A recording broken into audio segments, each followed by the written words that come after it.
Mwebale, asante sana, eyalama noi, mwebale, wafoyu matek. Welcome to Cultural Connect.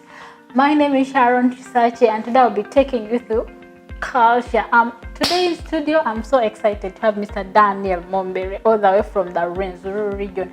And he'll be telling us more about the Rwenzori region, the Kasese people. I've heard a lot of stories about these people, their culture, the beauty from Kasese, and I can't wait to just hear from Mr. Daniel Mumbere. Welcome to the show, Mr. Dan. Yes, like you introduced me, my name is Daniel Mumbere. Daniel Mumbere comes from Kasese district, which is at the border of Uganda and DRC. Okay. It's part of the Rwenzori region. Daniel Mumbere is a journalist, currently practicing with African News. And I do not currently stay in Kasese, but I miss being home, and I look forward to sharing part of my home with you and the viewers. Probably people of Kasese must also be missing, I think. Maybe. Kasese, tell us something unique about Kasese, the Kasese people. Something unique that you really feel stands out from other cultures.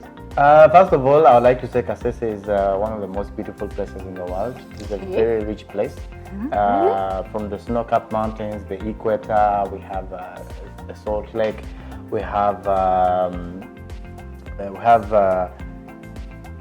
let me start with mountains, snow, tree climbing lions, and so many national parks. You also have tree climbing lions. Yes, at Ishasha in Queen Elizabeth National Park. Okay. Of course, we have the Salt Lake, we have the equator. It's a very beautiful place. But speaking of the culture and the people in Kasese have a very unique naming system, whereby we name our people according to their birth position. So we have names for firstborn, secondborn, thirdborn, up to 8.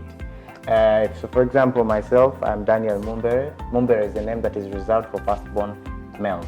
So you're a firstborn male from your family? Yes. So every firstborn male, if you come to Kasese, you will find that they are called Mumbere, including our king. So if I go to Kasese right now, and all homes, at least I'll find a Mumbere. Yes, there will be a Mumbere. Wow, yes. That's unique. Yes, and also there are very many chances you'll find Mumbere Daniel. Very many people called Mumbere Daniel. Really? Yes. The people of Kasese plan to name their firstborn sons Mumbere Daniel.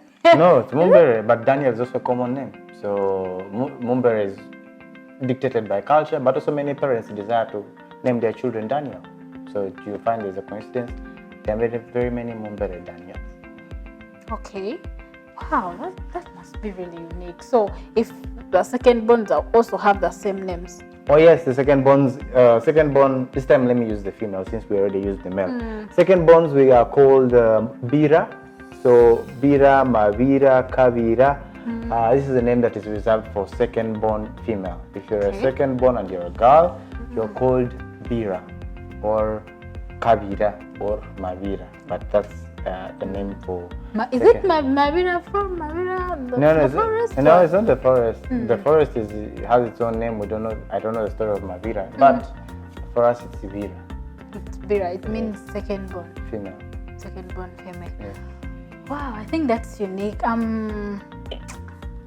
What's so special about, like, for example, if today happen to be your visitor, you're in Kasese, what would you prepare for me? The food, there's something special that you prepare to visitors in Kasese, something traditional that someone will eat and live to remember, something memorable. Tell us something. If you're a visitor coming to Kasese, we're going to give you our staple food, which is cassava. Cassava, we prepare it in what the rest of Uganda calls kalo, but in Kasese we call it ovundu.